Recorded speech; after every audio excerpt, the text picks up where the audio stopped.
आपण मो सहित द्विमत हेबे कि बिजु जनता दल भारत वर्षर गोटे गोटे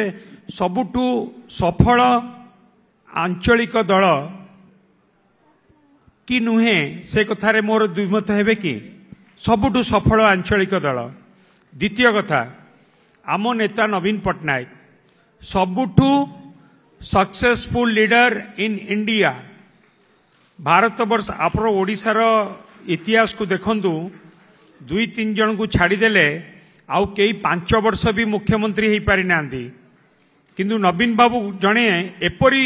सफलतार सहित नेतृत्व नेले ओडिशार विकास कले जो कि जन समर्थन तांका पछरे रहिला एवं से लगातार भाव में 25 वर्ष पई ओडिशार लोकों को सेवा करिया पई सुजोग पाइले। ये गोटे कौन बड़ सफलता नुहे एवं ए सफलता कौन आपण भाबुचंती गोटे बिना इच्छा शक्ति रे एक कथा संभव हो पारिछि।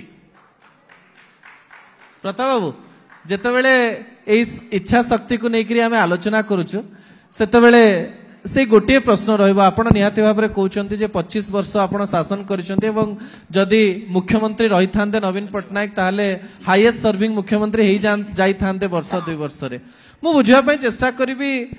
गोटे दल जेतेबेले बहुत वर्ष धरिकरी रुहे एवं निरंकुश शासन करे एवं तापर जेतेबेले हारे आपण भाबंती कि जने वरिष्ठ नेता हिसाब रे किछि छोट बड़ निष्पत्ति रे भूल हैला बोली एमती हैला ना बहुत वर्ष शासन करिथुल आ गोटे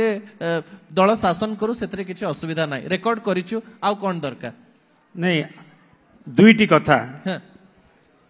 आमे सरकार को आसी पारिलु नाही एइथि पई नुहे कि आमे लोकंग पई काम करिनु बोली लोकंग पई आमे बहुत काम करिछु सफलतार सहित करिछु। आज भी एठी जो माने बसचंदी तांकु जहा को भी पचारंतु नवीन पट्टनायक टाइम रे डेवलपमेंट काम ठीक से होतिला ना नहीं समस्त कहबे डेवलपमेंट काम ठीक से होतिला किंतु निर्वाचन परिचालन रे आमे भूल कलु ओवर कॉन्फिडेंट हेलु